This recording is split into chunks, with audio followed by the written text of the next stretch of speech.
जय Shri Radhe Krishna. I hope आप सब लोग बहुत अच्छे होंगे। चलिए, एक बार अर्जुन ने श्री कृष्ण भगवान से पूछा कि भगवान, ये जो पाप कर्म है इसके लिए हमें कौन प्रेरित करता है, और ये जो पाप कर्म है हम ये क्यों करते हैं। क्योंकि कभी कभी हमें ऐसा लगता है कि हम इन जो पाप है इनको नहीं करना चाहते, मेरा अंदर से जो मन है वो नहीं करना चाहता है इन पाप कर्मों को, फिर भी कौन है जो कि मुझे बलपूर्वक इन पाप कर्मों में लगा देता है। तो ये जो प्रश्न था वो अर्जुन ने श्री भगवान से किया। तो भगवान ने यहाँ पर क्या उत्तर दिया कि भगवान यहाँ कहते हैं कि जो व्यक्ति होता है, जो जीवात्मा होती है, वो यहाँ पर हमेशा कृष्ण भाव से भरी हुई ही आती है। जो जीवात्मा है जो इस संसार में आती है वो हमेशा कृष्ण भाव में ही आती है। जो जीवात्मा का भाव होता है वो कृष्ण प्रेम में ही होता है, वो ईश्वर से प्रेम करने वाली ही होती है। पर भगवान ने कहा कि जब वो सृष्टि के संपर्क में आती है तो वो इस सृष्टि के संपर्क में माया के द्वारा हर ली जाती है। माया के द्वारा हरने के कारण जो उसका मन है वो पाप कर्मों में लग जाता है। तो यहाँ भगवान कहते हैं कि जो कृष्ण प्रेम होता है, जो कृष्ण भाव होता है, ईश्वर के प्रति प्रेम जो जीवात्मा का होता है, वो यहाँ पर सृष्टि के संपर्क में आने पर जो रजोगुण है, रजोगुण काम में परिवर्तित हो जाता है और यहाँ पर जो व्यक्ति है वो पाप कर्मों में लग जाता है। तो यहाँ पर कैसे होता है ये, तो यहाँ पर इसलिए ये होता है, भगवान यहाँ पर एक अच्छा सा उदाहरण देते हैं आपके और हमारे लिए कि यहाँ पर भगवान कहते हैं कि जैसे इमली होती है, वो इमली को अगर हम यहाँ पर दूध को इमली के संपर्क में रख दें तो यहाँ पर दही बन जाता है। तो भगवान यहाँ कहते हैं कि जैसे इमली और दूध को एक साथ मिला दिया जाए तो वो दही में परिवर्तित हो जाता है, वैसे ही जो रजोगुण होता है वो जब सृष्टि के संपर्क में आता है तो वो काम में परिवर्तित हो जाता है। और इस काम के चक्कर में भगवान कहते हैं कि यहाँ सभी लोग फंसे हुए हैं। इस काम से ये जो काम होता है ये क्रोध में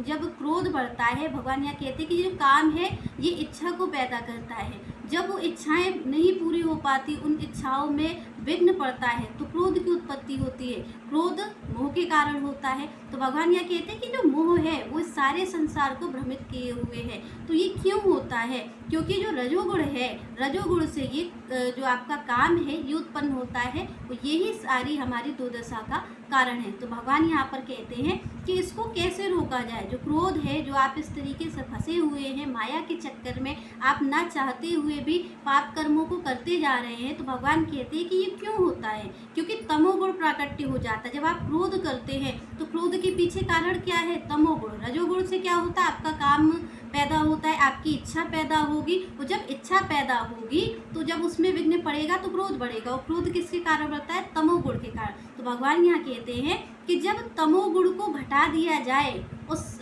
जो सतोगुण है उसको बढ़ाया जाए, तब यहाँ पर इंसान जो है, जो जीवात्मा है, वो मुक्ति को प्राप्त हो सकती है, तब वो मुझे प्राप्त कर सकती है। जो कृष्ण प्रेम वो जीवात्मा भूल गई है, जो पाप कर्मों में लग गई है, वो कैसे हो सकती है, वो कैसे यहाँ पर जो अपनी मुक्ति है, जो ये भवसागर से उद्धार है, वो कैसे करा सकती है, जब सतोगुण को बढ़ाया जाए।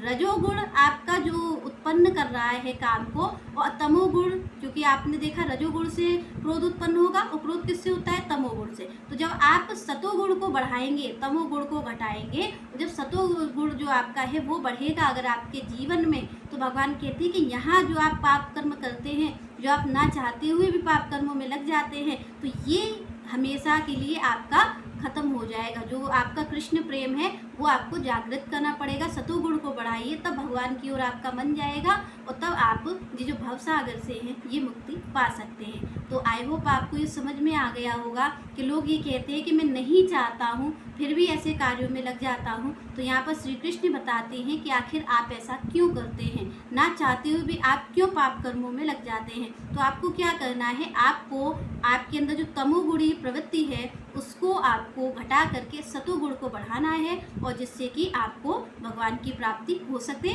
और आप इन पाप कर्मों से बच सकें। नेक्स्ट चर्चा हम नेक्स्ट वीडियो में करेंगे। तब तक के लिए जय श्री राधे, जय श्री कृष्ण।